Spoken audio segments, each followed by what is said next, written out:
Before we start, please keep your phone silent during the session. Just so you're aware, the session is recorded. And also at the end, we'll be having a Q&A. So once that comes around, please raise your hand and we'll give you a mic so you can ask a question. So today, for the first session, which you're here for today, we're gonna have Mrs. Lori Gay from the Neighborhood Housing Services of LA County. A little bit about their organization. For 39 years, NHS has strengthened families by developing and maintaining quality, affordable housing. And without further ado, I'll introduce Mrs. Gay with Change the World with Data in her presentation.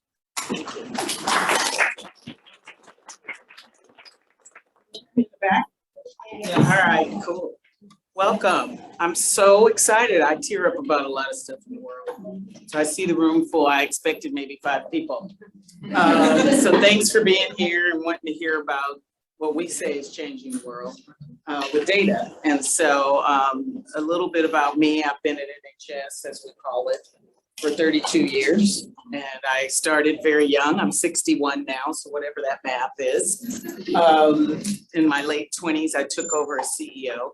But I had worked as an intern and then an administrative assistant before I became CEO. So my number one thing I'll say to some of you who are looking for what's next for you, maybe thinking about career paths, don't sweat small beginnings and always think about what's possible.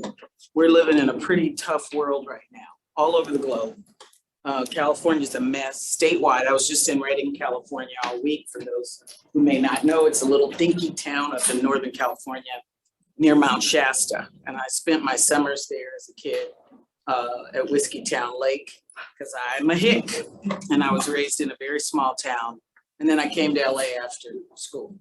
And what I'd say to you is I found myself, my passion in affordable housing work.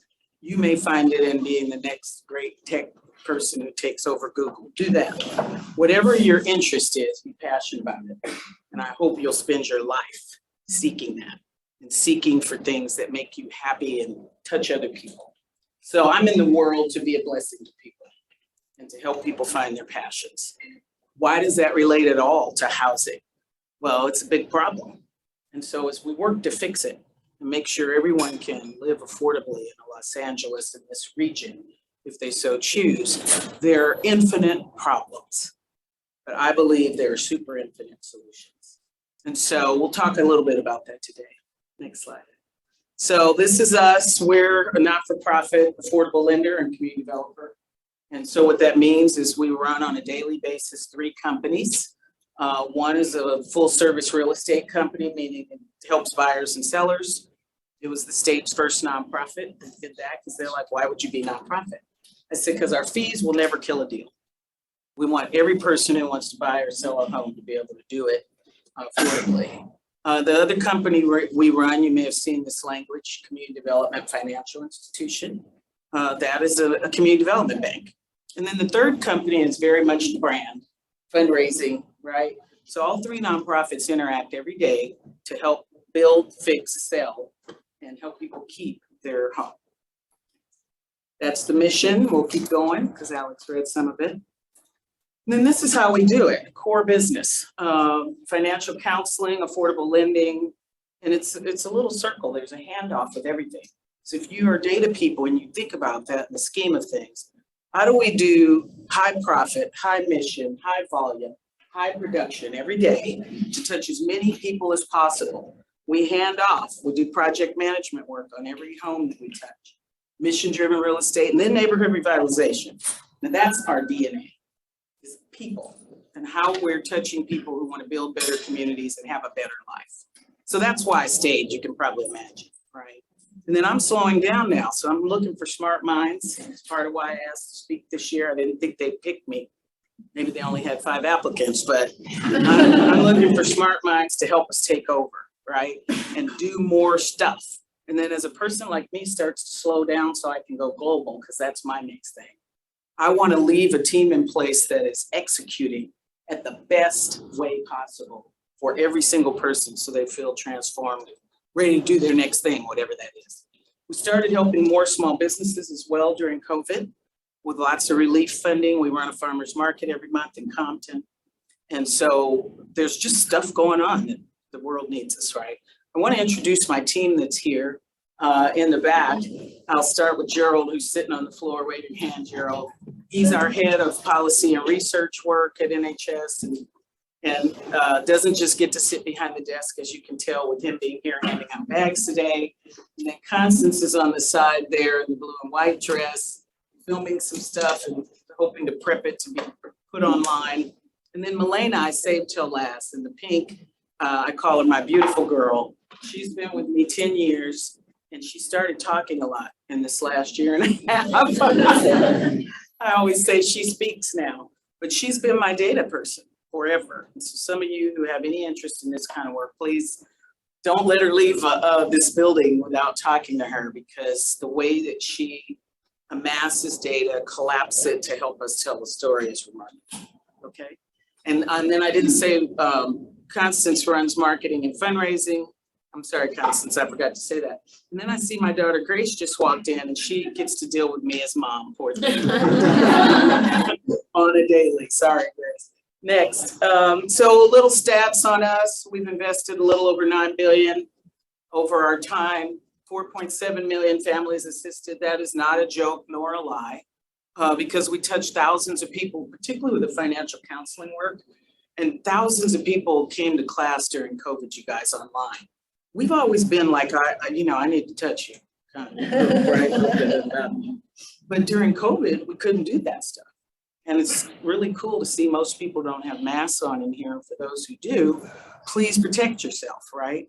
So we went to a whole nother business model that we never thought was possible because of COVID. And so now 90% of our classes are online, all the workshops. I'd say maybe 10% in person. Now I want the in-person back, because I just think that you get more. But that can't be proven statistically. And if we studied ourselves right now, the bottom line is we got to more people online. So who cares what Lori wants, right? And that's nonprofit, we adapt. So I think it was phenomenal during COVID. We're the largest in technically, not just the region, but California with our volume. We're almost at 28,000 now. Homes and commercial buildings we've fixed up, developed, built new. 265 youth, again, it's just every year hiring young people. And then they wanted to emphasize the block club piece. So that's our neighborhood revitalization. If you've heard of neighborhood watch, it's similar, but not fearful. So block club is, I want to see my block be better, the blocks around me, and I'm going to do something about it. Meeting with neighbors, elected officials, advocating, okay? So that's enough on us. Next slide, Alex. A little data. So Milena cranks this stuff out using a software she's trying to change right now called CRA Wiz. Does anyone in here know what the Community Reinvestment Act is? Okay, so that's the legislation from probably before most of you were born. In 1977, that was enacted by Congress to make sure banks put money back in neighborhoods where they take deposits. Why? Because they redlined. What is redlining? We don't want to invest in the neighborhood where poor people, Black, Brown, Asian, Indigenous live, because they don't deserve the resources.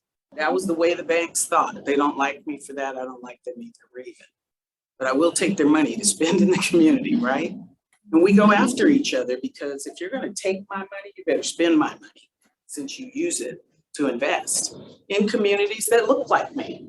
And so part of the work of any great community developer, team, business, et cetera, is to make sure we have equity and justice. So that's part of changing the world for us, is making sure there's equal access for everybody. And we talk very directly about that, because the world is now mostly minority communities, right? And that's not picking on anyone. And we don't have to go back through all the history to try to find who had it worse, who lived worse. That's not the issue. The issue is, what do we do today, right? So I just say to you, this dot map tells us some of everything, and it's hard to see up on the screen. But what Milena did was collapse. These are data points for all the people we touched, how they came in, whether it was to buy a home or to fix up their home. In this case, we don't have the small businesses on here. And then it analyzes them according to the metropolitan statistical area by median income. What's the median income for folks? And all my statistics people in the room, anybody? So just data interested, huh? So we use statistics every day, every single day, to analyze our business, doing business analytics, to figure out who we're touching, why we're touching, how we're touching, how much we screw up, right? And so things like this dot map shows us in the blue and red, the types of families that came in by income. Why is that important? Because we're running a bunch of affordable housing stuff. And if we're building affordable housing, they're going to put an income ceiling on who can move into it. If I'm utilizing the state of California's, say, Cal Home program, that grants me on average 5 to 10 million a year to our lending company, we would re-lend that money then at 3% with no payment for 30 years. Think about buying your house with that, up to 100 grand. So that's covering any down payments you don't have, some of your closing costs, right?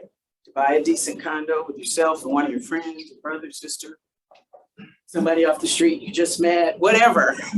But that kind of money, it's your tax dollars. So what they require then is that we don't go above certain income thresholds. So people who really need it get access. These kind of maps we turn in.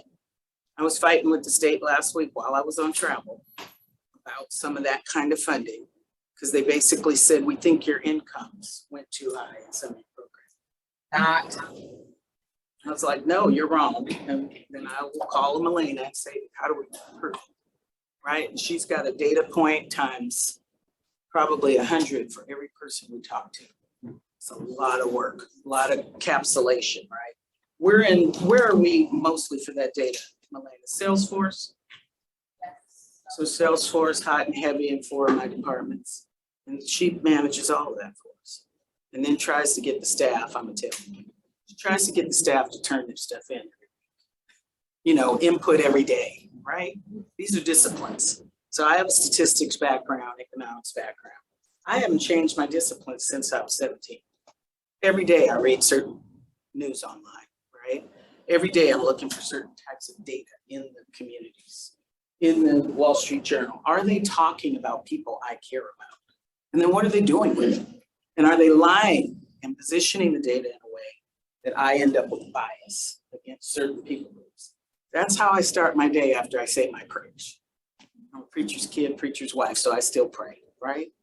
And I think that these things matter, you guys. I want to challenge you with that today. I want to ignite something in you. You already came to class to hear what the heck is she talking about? What kind of world change, right? Well, it starts with you. And then it starts with your blog. It goes to your city and it booms out from there. Whatever your background is, use it. Use it to tell your own story. We can help with that.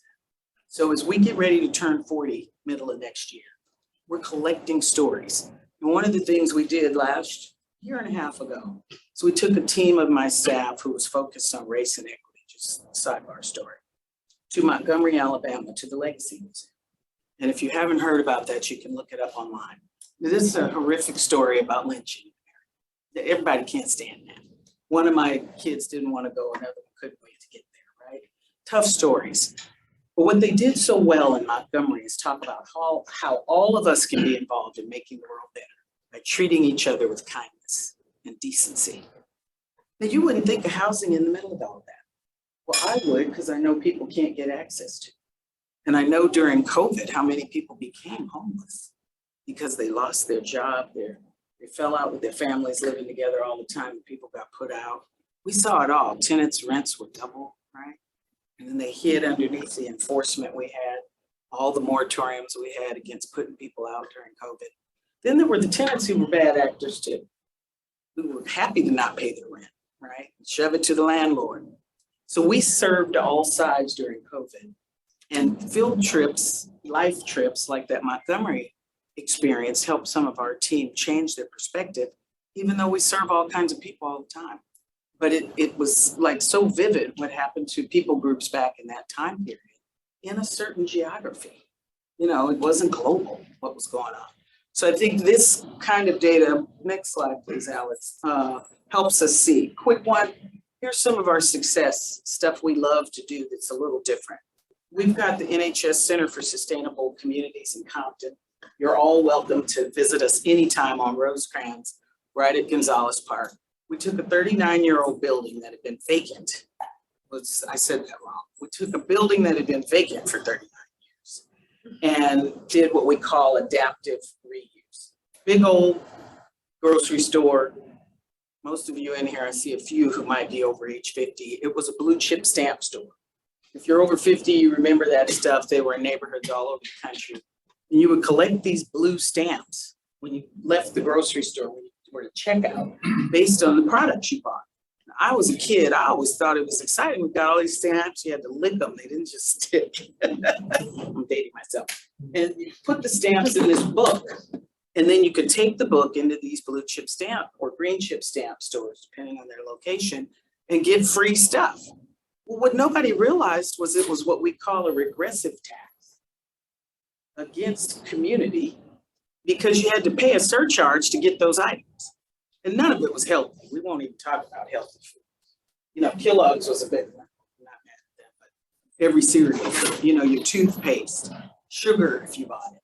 And so people were buying it to get the stamps on the back, the number of stamps at the counter, but they didn't realize they just paid 3% extra, 4% extra to be able to get those stamps.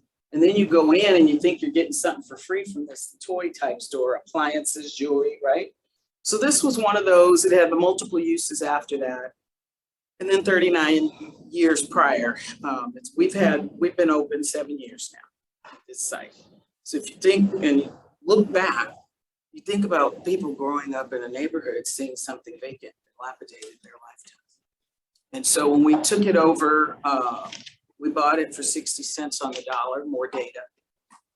We negotiated with the owner. And he said, I'm liquidating, but I don't want to give it to you at the price you want. I said, well, the 2 wives you had while you were in prison, they talk, so you need to sell fast. How do you know that? I said, data. Nice guy. But just, you know, don't hustle me. And so he sold it to us, and then it took us about 2 years to fix it up because it was bad. And thankfully in the neighborhood, they had gutted the thing, so I didn't have to do that. And some gang members had dropped down through the skylights in the building to rip off all the copper. And so it's like I'm starting from scratch. But we had to keep part of the facade, right, the front of the building. And then we tricked it out. And it's, if you come today, it doesn't look quite like this picture because this was at the beginning. But we've got edible fruit trees on site. USDA designated our garden as their people's garden last year. HUD's call it an Envision Center, you know, so that helps us hustle money. That's the bottom line. And so we're partners with the USDA. Does everybody know what that is? U.S. Department of Agriculture. Why are they in Compton hanging out with Lori and her team? Well, because Compton has been declared a food district. Not enough grocery stores, too much fast food. And this is back to data. So that's how Compton is seen by the U.S. government. Food desert, bunch of gang members, low income people, you know. Then the resources don't come because it's positioned as a problem. So how do we change that? We tell a different story, and we put a thing with a garden that people can come and pick anytime they want. Fruits and vegetables. Plums are in season right now, thank God. Got like 8 plum trees and just eating them. Constance loves it all. You know, every time we're at the center, every week we're picking stuff, right? The greens go first. Watermelon, they put corn in, and I was like, this ain't the country. Corn, people are picking it, right? They love it. And Compton is predominantly Latino now as a community, almost 60%, some say more, and Black. But they have one of the highest home ownership rates in the region. More than 60% of the families own their homes. That's really why I wanted to be there, because I wanted to take it as a model space that people think is dirt and trash and bad with stereotypes, and show how goodness can come out of that thing, right? And that there are great people there, not just good people. These are great people who for generations have owned their homes and businesses and are reinvesting. But Crips and Bloods killed their story, didn't they? There's 4 gang sets that surround our center. And sometimes at night in Gonzalez Park across the street, the Bloods like to hang out. If somebody dies, it's gonna be a red sea of blood. Gang members. Now, are they trying to hurt us? Darn skippy, they better not. We all understand it. We've tagged our buildings less than 10 times. in 7 years. Anybody who knows graffiti art and tagging, it's about territory in some spaces, right? They're not mad at us. We're fixing things up, making things good. The park had over $7 million of investment after we did our part. Jackie Robinson Stadium, just north of our site, got a $2 million investment to reopen the baseball field for kids after we opened our site, right? The park got redone. Kaboom put in a play yard. And it just goes on, the reinvestment, because we took a chance and said, we think we can make this beautiful. All of that was done with data and telling the story every chance we got about goodness in Compton, great people in Compton, and the work that's needed in Compton. I'm finishing today the final pieces of our application for the USDA to move into the center with their Southern California office. When you think about the game changer around food and agribusiness, right? If we come to Compton, which they said was a food desert, and now place their Southern California headquarters there, and all the scholarships they'll give to kids and all the business they'll do with local farmers. For those who don't know Compton, they still have horses trotting down the streets sometimes. So they have a rural and urban designation. And so we take that. I'm a hick. I went to UC Davis in agribusiness. It comes back. It's the full circle. I didn't know what I was going to do with that job. I'm hanging out in LA. But it's in our space. Why? Because of passion, right? And knowing no child should go to bed hungry, ever. How do we eliminate food insecurity? If you have to build it and get people to come, then you do that. And that's what community developers do. So I'm giving you a little bit of a pitch, because if there's anything that sparks your interest, come get us. So we want you to be a part of a movement that's been going on, right? But using data as core to tell a different story, using the passions of people to tell a different story in a way that's respectful and humble. If you meet any of my team, they're humble people. None of us is trying to be big or bad. We don't even care. What we're doing is making sure that things don't all look bad when we have opportunity. Okay, we'll zoom through this other stuff. Sample of some of the rehab work before and after. Keep going, Alex. Some of the billboards we do, using data to figure out where to place the billboards, and I'm gonna say this so people understand it, what racial group we put on the billboard. There's no reason, if I'm in the heart of Koreatown, to put Black people on the billboard. It's got a decent percentage of Black people who live there. But it's knowing that stuff and analyzing it, right? To run your business. And there are certain spaces on the west side, I know, I gotta show a different visual, right? And it's that piece of it, whether it's a billboard, a bus bench, in our case, trying to get better at social media, we still suck at it. We always need help there. But we use our brand. We were using it in movie theaters, right, for years. And people don't know who we are. So we're in lots of places showing visuals, getting them to come to the website, right? And feeding that traffic into their success. And we send everybody to school. That's our one equalizer. There is a denominator in our data. It's that people take a workshop or go to class so they know what's coming.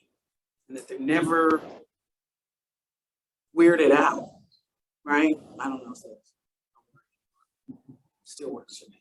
They're never surprised, and that they can know what the mortgage process looks like, what affordable housing really is, where they look like in the process if they want to buy something more affordably.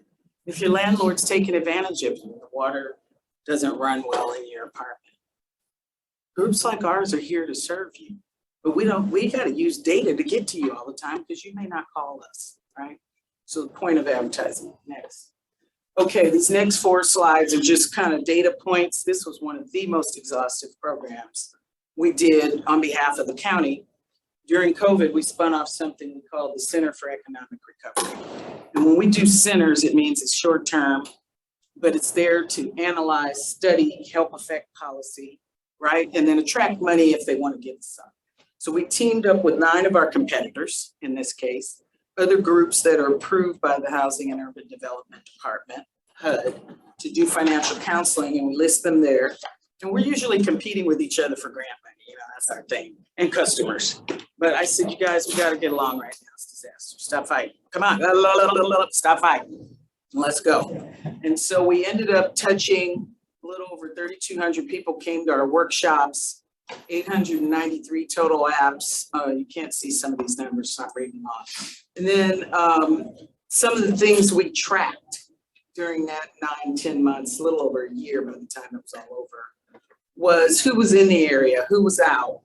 Mortgages with positive outcomes, 367 out of the 800 and some applications. So that's not too bad. $221 million of equity was saved with people we counseled, or they would have been foreclosed on, period, the end. So we think about that, right? It's a chunk of money in the scheme of things. For every dollar invested through the program, homeowner equity value of $67 was saved. So 1 to 67, that's decent. We're used to a dollar for every $202 in our normal work, but this was relief funding up to $30,000 if your mortgage was delinquent as a property owner. So a lot of people tried it, but then people were nervous. Is it a joke? It's government money, right? So they put all of us housing counselors in front of their money to try to help people at least have a little more trust. Next slide. We tracked by supervisorial district, all the files. There was a big play with Proposition J, I think it was, to have more equity in the county government's funding of programs and services. So this was a big deal. You see all that junk talking at the bottom that tells you, see a lot of notes in our work. Disclaimers slash, definitions. The funded amount was just a little under $4 million for all this work. Oh my God. So nonprofits doesn't mean it's free. And it doesn't mean that with anything nonprofit that we don't make money, but we churn it back into communities. And for near $4 million of funding, we probably spent $10 million to make it happen. But they were going to pay me what they were going to pay me no matter what. And typically with the government, so you guys know how that piece goes, they'll give us 10% of the contract amount sometimes, And in this case, we had to split it. So we worked for like 300 grand to see 3,200 people in council. There's no math that makes sense there. So I fundraised to help with the contract. Not at all. Next. Client summaries, language, big deal in our world. This program operated in 3 primary languages, English, Spanish, and Korean, 82 workshops, 1,900 attendees in English. My Korean numbers were low. We have one of our buddies, Shalom Center, that does a lot of our Korean family outreach. We do it together. We just won an award through the state of California for a couple of $1 million to counsel families who lived through disasters over the last 4 years statewide. And Shalom is going to be in the middle of all my junk statewide, whatever we're doing, right? Whoever we touch. Good example. Client profile. This is sort of fun. We'll stay here for just a second. We track by gender, by race, by age, by veteran status, income, delinquency, property size.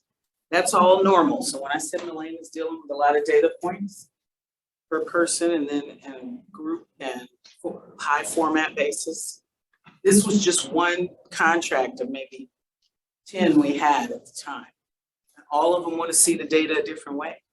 They all want to have these core things though tracked. They want to understand, if they can, the people impact. Who are we reaching, right?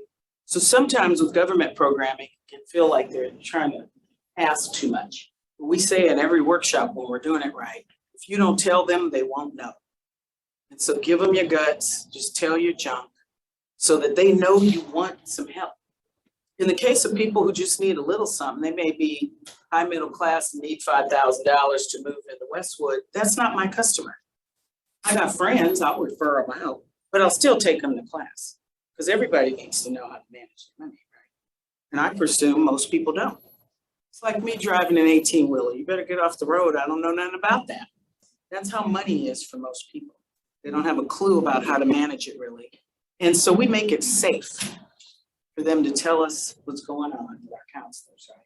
And then get advice. And that applies to anybody, no matter what background they have. Next. Okay, so we're gonna play a video if Alex can do it from one of our successful buyers.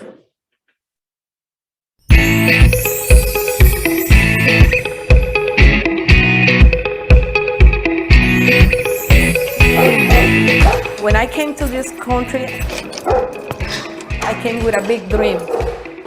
I was living in the projects from City Los Angeles. I was about 30 and I was pregnant on my last daughter. We was planning to buy a house, but it was really, really hard to get a house because the down payment, because the payments and everything.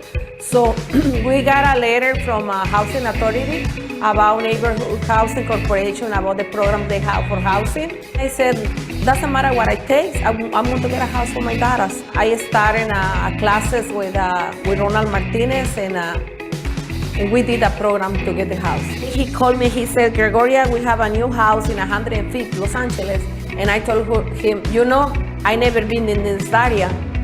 I never been in South LA and I'm afraid of the neighborhood. He said, just go and look the house. So I came and I see the house, all the front yard, side yard, back yard, and I see like it has a huge property. I told him, yes, I want that one.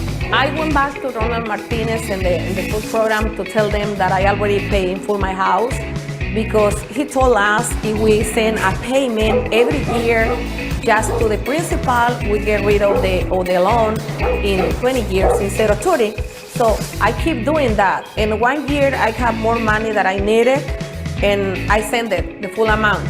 So for my surprise, I finished paying the house 18 years after I got it. My sister bought a house in El Monte, but when she was planning to buy the house, I told her about the program. And she said, no, I just wanna buy the house. She got a house in El Monte and she was paying $2,800 a month.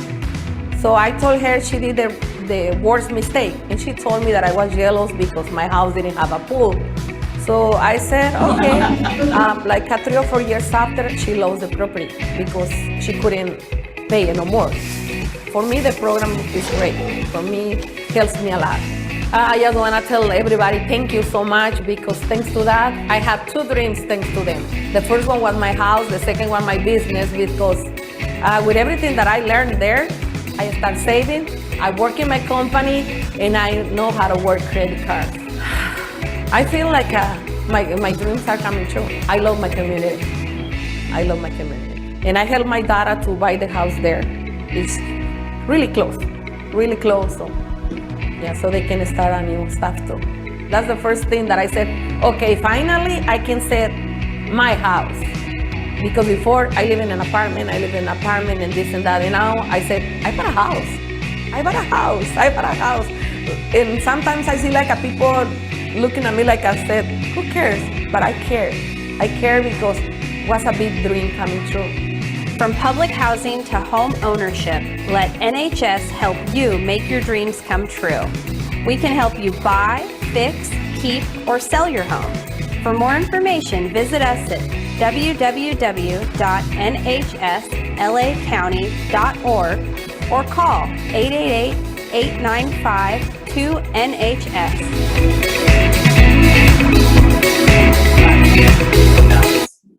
So you get a little sense of it, right?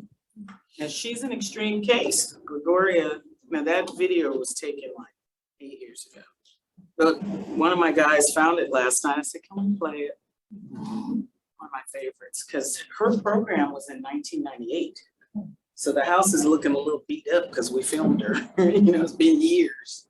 But we wanted her to tell her story because she paid off her mortgage in 18 years. Now you think about that. All right, most people keep refinancing. She started her seamstress business out of the house, so she didn't want to mess with it. And she just kept paying on the principal, 1 extra payment a year. And she said, Lori, and sometimes when I had a little $500, I put it toward the principal. But in 18 years, she was done. And we didn't realize it until we got, you know, the paperwork to be able to basically pay off our piece, that deferred stuff we do where you don't have to make a payment. And so she came to the office to show us that she was legit after 18 years with her home buyer education certificate. So she's been a great lady. Saying to Constance, I'm ashamed I haven't talked to her this year, so that'll change before the month is over. Because seeing the video reminded me, I haven't talked to her all year. COVID distanced so many of us. She would come to our workshops, you guys, and tell her story and help teach other families, go on tours in the neighborhood. So giving back, paying it forward, right? Everybody doesn't have that story. Some people need $5 grand from us, other people just want class. Whatever it is, we're tracking it so we can tell the story to people who have more money. I'll use anybody's money, right? I'm a scrapper, a professional baker, but I think it's our team. I don't put them in front of that hill, but I think we use each other in a great way, I hope, to be able to do better in communities and help people transform their lives. I'll take any questions people may have. If you go, this slide tells how to reach us. And then we're on, I think the next one tells the social media handle stuff. But you see some of the pictures of the people, because the volunteer events are fun and fabulous. We're doing garden days during COVID because people can spread out. We'll go back to what we call Neighborhood Pride Day probably next year, where we're doing home repair and fixing up, painting houses and stuff in a day. But I think the point is work can be fun. Changing block by block, house by house, business to business can be fun, but it's tough work. So every interview I do, right, I say to people, this is hard work, don't come over here, you don't want to work. Right? And I think that nothing that's worth it, power never concedes without a demand. Never has, it never will. Frederick Douglass said that hundreds of years ago. That's still true. The easy life where you just win $1 million tomorrow, okay, good for you. Yeehaw. But that's not true for most of us. We have to work at it. And so I wanted to just have a chance during this DataCon to be able to just say, you know, there's power when we work together. And the data is everything in the middle of what we're doing.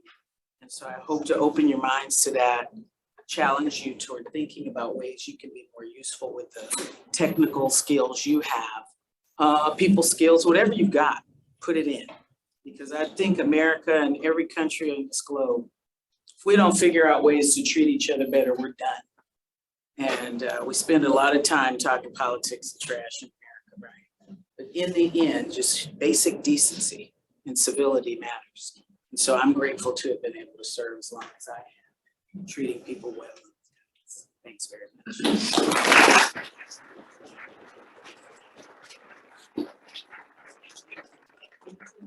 Before Alex pulls the time card here. Yes, ma'am, in the back. Lori, thank you so much. Lori, thank you so much.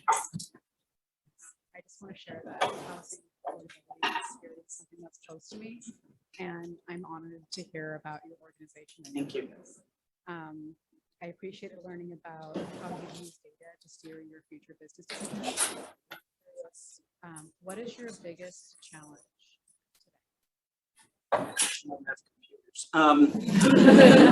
I would say it's always money.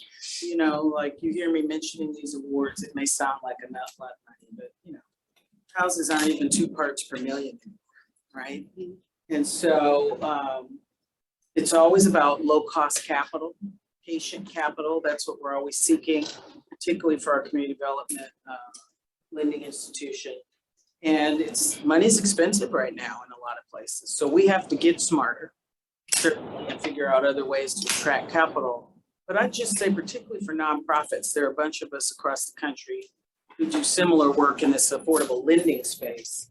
You know, we're typically borrowing from banks and insurance companies at low cost, hustling grant money, you know, from state and federal government stuff. But it's never enough. The demand we have, we did an accessory dwelling unit e-blast to advertise the state of California's grant program and got like 435 people who responded to us and came to class the next week. Oops. Melanie and I were like, oh shoot. And most of them came online, but over 100 people showed up at our Compton site to meet us in person. And there was money for like 30 people. Uh-oh. And it wasn't our program. We were just advertising theirs and saying, if we can help you, you want to access their program, right? So we put all the people in the system we could put in 25 minutes before it exploded, the state's website. And we got, how many people did we get in there? 26 people. I'd say probably a third of them have dropped out because they thought they could build an ADU, you know, for the $40,000 the state was giving it away. we were lending $100,000, up to $100,000 to people. And the costs run in that for a small scale ADU, particularly if you are doing stick built in the city of LA and or other cities in the region. And so we still got people in the pipeline, you know, and now that we're all in it, poor Milena, she took over because part of her job is compliance. She took over trying to create a whole new system. We've always done ADUs, but we're not doing it times 400 people, right? It's hit and miss, 5 here, 10 there. So you learn. And I think those challenges show up because there's just simply not enough money that's cheap. Thank you. Other questions? You all got it? You're all gonna go change the world. Jump into the next thing. Yes, ma'am.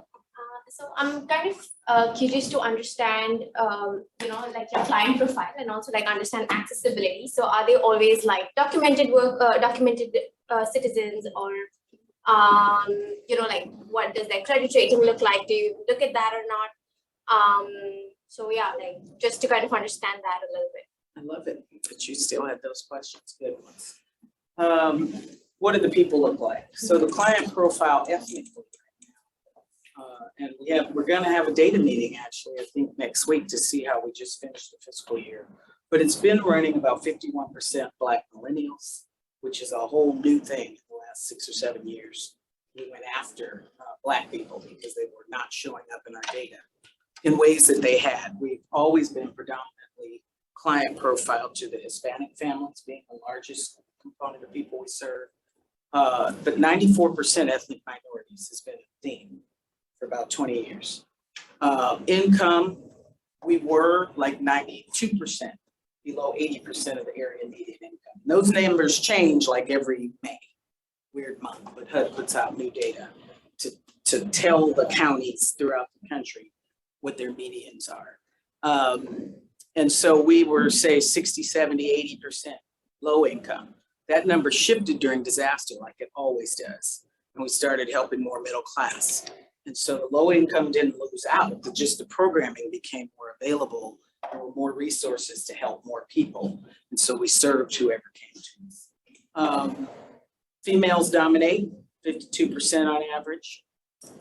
Age, between the Black, Hispanic, Asian population went up to 14% over the last 3 years. I was jumping in with glee around the office because I want to see every people group get in here. Let's help each other. The age range is pretty much 25 to 60 on most stuff. We see it bump up and go into the plus 60 category with homeownership, the post existing homeowners, right? So the seniors show up because they've owned their stuff for a while. A lot of people free and clear. Last weekend, we hosted a small group of families who had expressed interest in our programming over the last 5 or 6 months, but for whatever reason, they hadn't like taken all the steps. So we said, come see us in person, we're hanging out. Come to Compton if you have time, or just do a Zoom call. What's going on with you? Did we botch it or you botched it? What's going on? And we're not gonna make you resubmit all your paperwork, right? And so 3 of the people we saw had their homes paid off already, free and clear. And for any lender, yeah, in the world, that's like golden. And when the banks are saying we can't reach people of color, people who have less means, big gone. People are there and they just need to know that they're welcome, right? And in that case, it was our customer and we just couldn't figure out, did we botch it? And in some cases we had, right? So credit looks good right now. Most of the families coming in are 680 to 800. Now, if you had gotten me in the foreclosure crisis, think about what those credit scores look like. 400s, 500s. So I just think that there's all this room and there's all these stories and there's a reason people are in the predicaments they're in. Last thing I'll say, you didn't hear me talk about the homes. It's not my business client. I got 500 friends who are all CEOs like me that are touching homes in this region. I'm out. Now, that said, public housing, right? People are generating some kind of income and we can try to work with them. But we're the homeownership group. So we're talking to tenants 99% of the time, people who are thinking about it and helping them figure out that dream.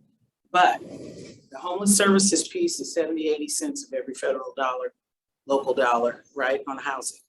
So that's gotta be dealt with. Do we hate the homeless? No, don't go out of here thinking that. I got a brother who's homeless right now, my oldest brother, been homeless the whole time of COVID. He likes the streets. I can't change that. He likes jail too. I can't change that. What I can do is say, if you wanna do this and that, I can help you. Because he's been living pretty good in some motels along the way, right? His choice. Many other people, not a choice. Life has ended them in some spaces. It's just nasty. And so there's a lot of people helping in space. You know, our new mayor, this is her #1 priority. That's exceptional and exciting for affordable housing. That's how we look at it. What's the big challenge there? Costs too much. Typical housing that's built, whether you're homeless or modest income and need affordable housing, $650,000 plus per unit. That's a lot of money. We're helping create homeowners at up to $100,000. I want to have that voice be louder, right? We have people with very modest income in our portfolio for a reason. They dared to dream. Okay. I think I'm going to be told to stop there. I appreciate you. Yeah. Thank you.